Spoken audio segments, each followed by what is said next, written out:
We are back again mga kamata. Dito na naman ang inyong kaibigan Max.TV.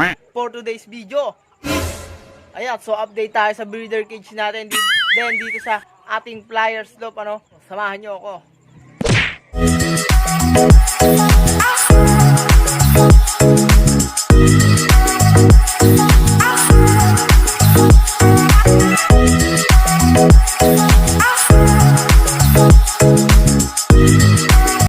Ayan mga kamata, ayan, bago tayo tumuko sa ating breeder cage, ayan, update lang muna tayo dito sa ating flyers loop. Yeah, so wala tayong toss ngayon dahil pahinga nila. Ayan pinapakawalan ko natin dun dalawa nating galing kay Sir Pepong din galing kay Sir Dags. Pinapakawalan din natin yan mga kamata, Ayan, so kanina is pinakawalan natin, pumasok naman din sila agad. Ayan, so nasasanay sila pa unti-unti sa ating trapdoor, So eto mga kamata, update ko lang kayo dito sa ating mga painakay na ibibigay. Ayan. So kukunin ko lang, Eto mga kamata, ang lulupit ng kulay nila. So inikat na natin para hindi naman nakakadirin tignan. Eto mga kamata, ayan, ang lalaki na. Ayan, so eto yung pinasiter natin mga kamata, So ang laki na din. Bali sisingsingan na din to mga kamata. Bali nga mapupunta to kay Bugoy Netoy. Ayan, ako si Bugoy Netoy, yun. So maglalabas pa yata ng puti mga kamata, Ito ang magulang niyan. Yan tipler na yan din, eto.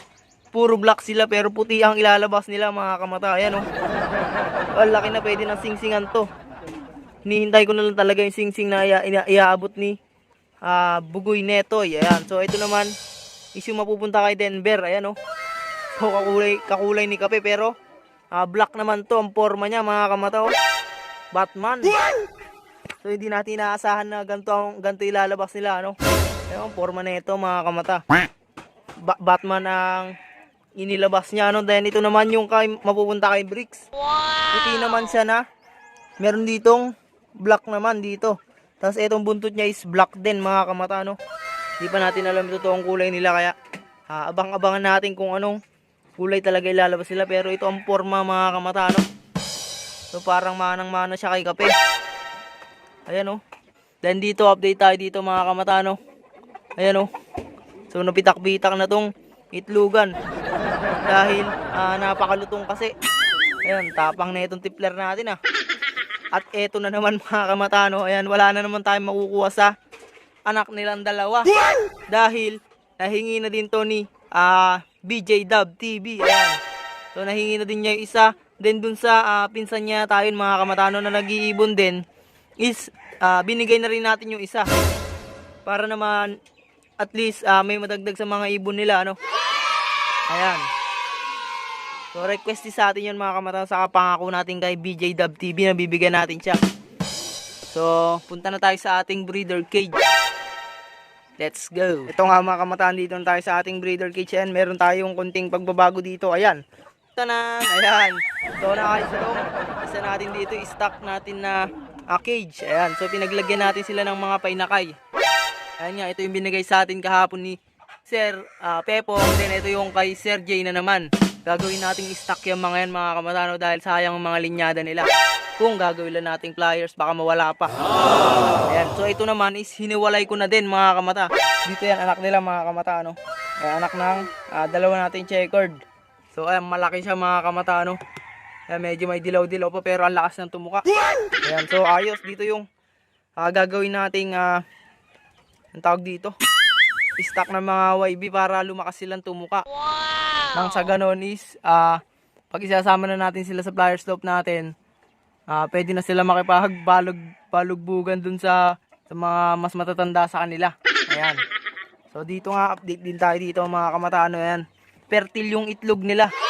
So ayos, makakapagpabuhay na naman tayo ng anak na ito sila mga kamata, hanggang second clutch lang siguro to, or kung pwede hanggang third clutch na lang pambigay natin mga kamata, At dito nga mga kamata, pasin tayo sa mga kumakain at madumi, lalabas ko lang yung mga ibon para makita nyo. Ayan, kung mapapansin nyo, higang-higa na yung red bar natin. Bakit kaya?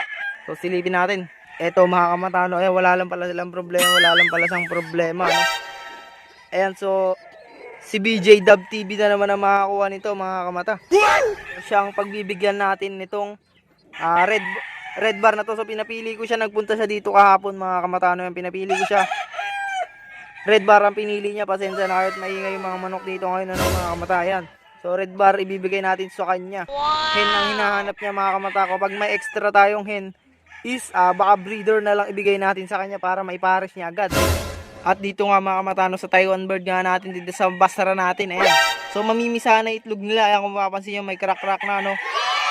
Ayan, so hindi ko lang hinahawak-hawakan, baka mamatay pa yung sisiw niya sa loob. So ayan, mga kamata, no, ayos, makakapagpapisa na tayo ng Taiwan bird natin, then basara line, ano.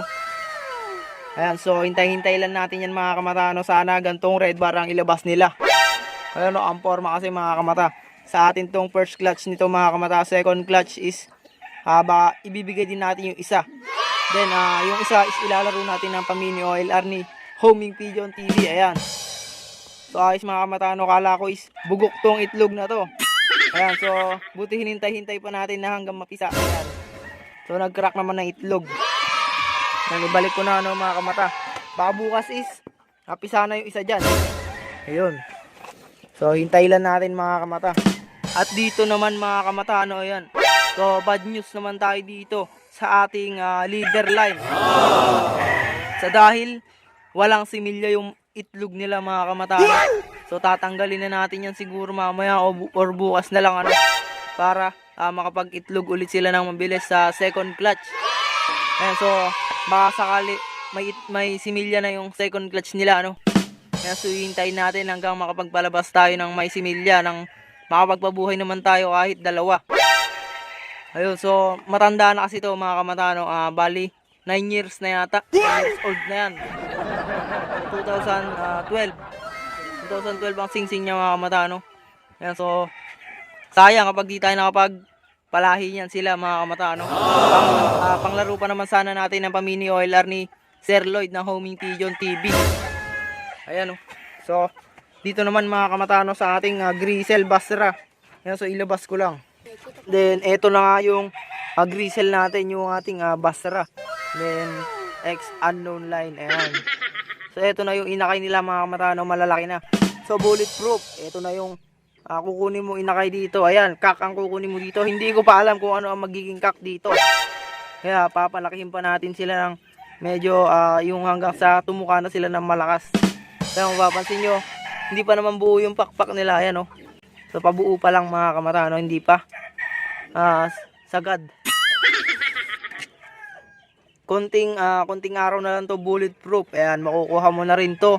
May ipapares ka na sa breeder mo. Ayan, gagawin mo na lang breeder to, Sir Bullet, ano. Ayan, so wag mo nang papakawalan kasi sayang din naman to, Sir, ano. Ayan, so medyo madumi lang dahil sa pagsusubo sa kanya. Bali sila na ang nagsusubo dyan, yung mga bata na yan. Sila nagsusubo dyan, ano? Sila nagpipresenta magsubo niyan. Ibalik na natin, mga mata, no.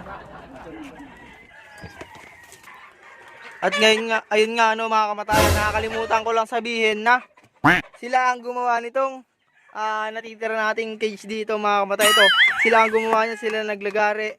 Ito, sila naggawa nitong poop tray. Then tayo lang ang naglagay nitong alambre, mga kamatayan. Ayan, para magamit na rin natin. So sila din ang nagpresenta niyan para nga magamit ko na daw. Ayan, so salamat sa mga batang ito sa ating Lopman. Ayan. So meron tayo dito pampalakasang tumuka. Ayan, oh. At ang gagawin nga natin pliers dito, mga kamatays, eto lang white top na to. Ayan, so susubukan nga natin yung linyada na itong breeder natin na to, no? Ayan, susubukan natin kung bibigay siya ng kung matulin or kung maganda ang performance na magiging anak niya. Ayan, so gagawin naman natin breeders yung dalawa na yan, o kaya gawin na rin natin pliers tong blue bar na to. Yung kay Sir J na is gagawin natin stock yan dahil minsan lang tayo magaganyan, bihira lang tayong makakuha ng ganyang linyada, mga kamata, no? At ayun nga, no, mga kamata, so yun lang update ko sa mga ibon natin. Ayan, magpapakain na ako, magpapatuka na ako din, magsusubo na rin itong mga bata dito. Ayan, nagme-merienda pa sila, no? So dito na lang, hanggang dito na itong video na to. Ingat kayo palagi and happy flying, God bless. Bye!